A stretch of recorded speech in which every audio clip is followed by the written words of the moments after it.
Mantan Kepala Divisi Profesi dan Pengamanan Polri, Ferdy Sambo, menggugat Presiden Joko Widodo dan Kapolri Jenderal Listio Sigit Prabowo.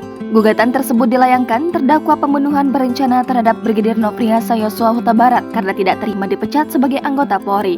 Sebagaimana tercantum di Sistem Informasi Penelusuran Perkara Pengadilan Tata Usaha Negara Jakarta yang dipantau pada Kamis 29 Desember kemarin, gugatan Ferdy Sambo itu terdaftar dengan nomor 476-G-2022-PTUN.JKT. Dalam permohonannya, Ferdy Sambo meminta kepada hakim agar menyatakan batal atau tidak sah keputusan tergugat 1 sebagaimana keputusan Presiden Republik Indonesia tentang pemberhentian tidak dengan hormat perwira tinggi Polri tanggal 26 September 2022. Selain itu, Ferdy Sambo juga memohon agar hakim memerintahkan tergugat 2 untuk menempatkan dan memulihkan kembali semua hak-hak penggugat sebagai anggota Kepolisian Republik Indonesia.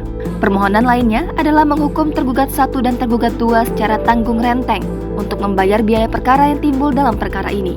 Sebelumnya, pada Jumat 26 Agustus lalu, Komisi Kode Etik Polri menjatuhkan sanksi pemberhentian tidak dengan hormat atau pemecatan terhadap Irjen Ferdy Sambo.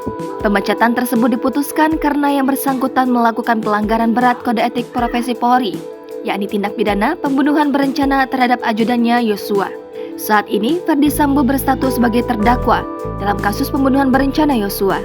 Selain itu, Ferdy Sambo juga menjadi terdakwa kasus obstruction of justice atau perintangan penyidikan perkara kasus pembunuhan Yosua.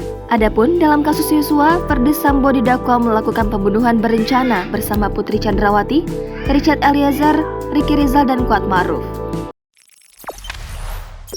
Jangan lupa subscribe, share, komen, dan like ya!